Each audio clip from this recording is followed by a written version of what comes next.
Shalom Bapak Ibu Saudara yang terkasih di dalam Tuhan. Saya bersyukur saat ini kembali boleh menyapa saudara sekalian dimanapun saudara berada. Saya percaya hari ini kita senantiasa di dalam pemeliharaan dan perlindungan Tuhan kita Yesus Kristus.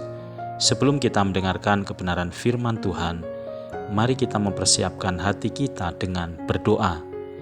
Bapa kami yang ada di dalam surga, terima kasih Tuhan atas setiap berkat, rahmat, dan kasih setia Tuhan di dalam kehidupan kami sampai saat ini. Bersyukur atas nafas kehidupan dan hari yang baru yang boleh Tuhan anugerahkan kepada kami. Dan saat ini Tuhan, kami mau mendengar kebenaran firman-Mu. Berbicaralah kepada kami secara pribadi, agar kami dapat mengerti dan melakukan kebenaran firman Tuhan di dalam hidup kami. Di dalam nama Tuhan Yesus kami berdoa. Haleluya. Amin.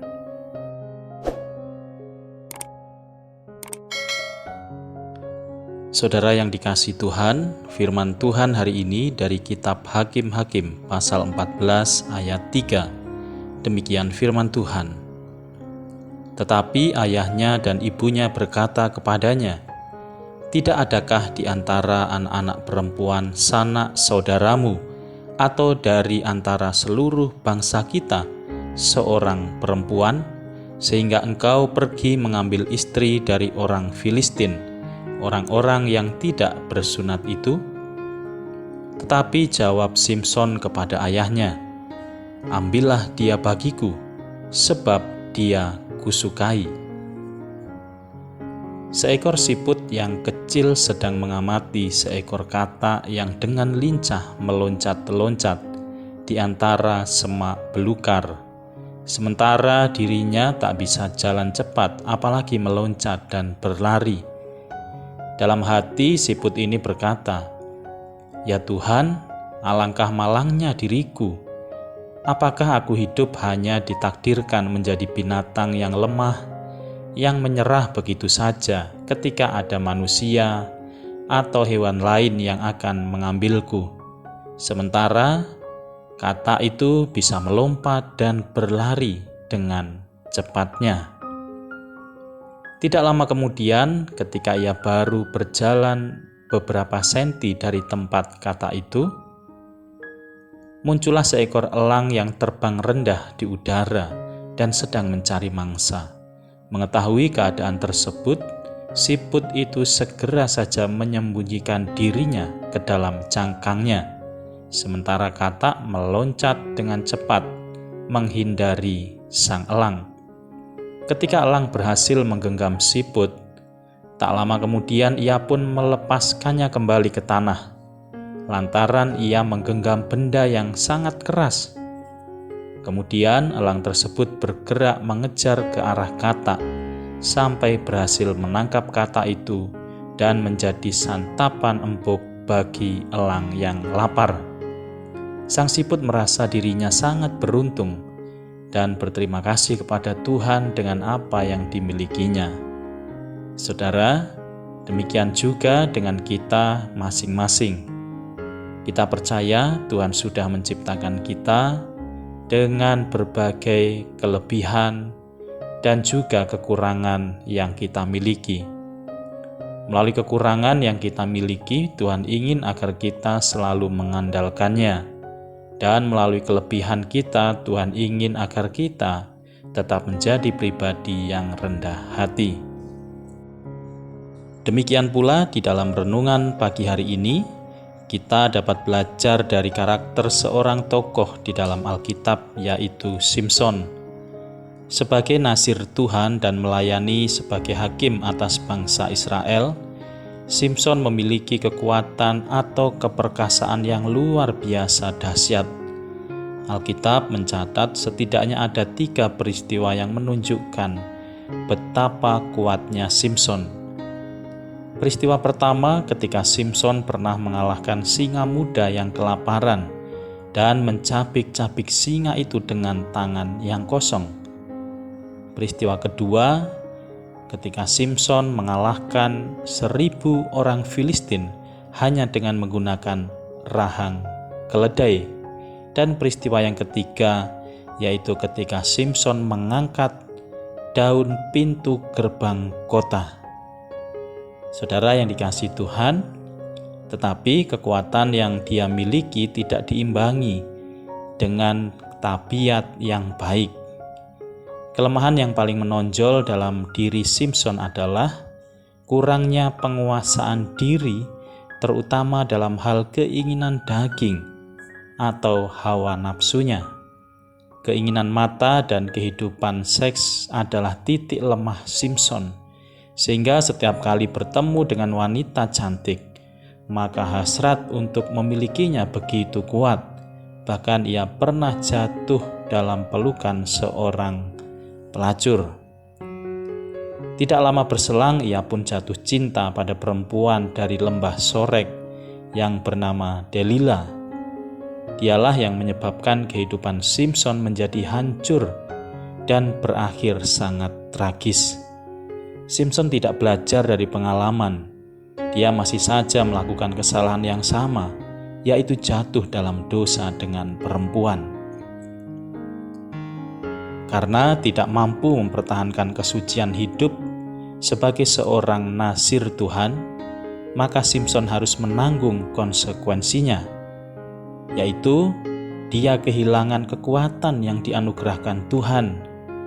Kemudian dia ditangkap oleh orang Filistin dan kedua matanya dicungkil, dan yang lebih tragis, roh Tuhan pun meninggalkan dia.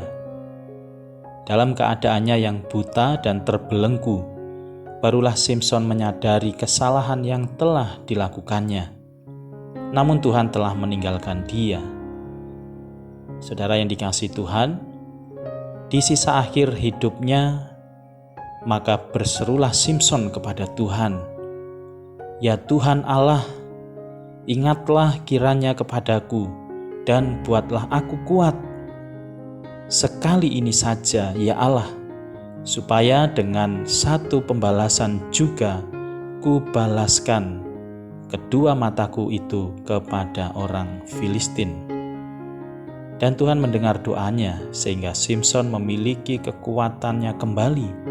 Dan dengan kekuatan yang dia miliki, dia dapat merobohkan kuil Dagon, di mana saat itu raja-raja orang Filistin dan ribuan orang yang sedang mengadakan perayaan kurban sembelihan kepada Dagon dewa mereka. Simson akhirnya ikut tertimpa reruntuhan bangunan itu bersama-sama dengan ribuan orang Filistin yang ada di dalamnya. Saudara yang dikasihi Tuhan, bagaimana dengan kehidupan kita? Kita percaya bahwa Tuhan tidak pernah salah menempatkan kelemahan dan juga kelebihan yang ada di dalam diri kita. Semua adalah anugerah Tuhan untuk memperlengkapi hidup kita selama kita hidup di dalam dunia, dan semua sebagai sarana untuk memuliakan nama Tuhan. Firman Tuhan dari 2 Korintus pasal 12 ayat 9 dikatakan, "Tetapi jawab Tuhan kepadaku, cukuplah kasih karuniaku bagimu, sebab justru dalam kelemahanlah kuasaku menjadi sempurna." Amin.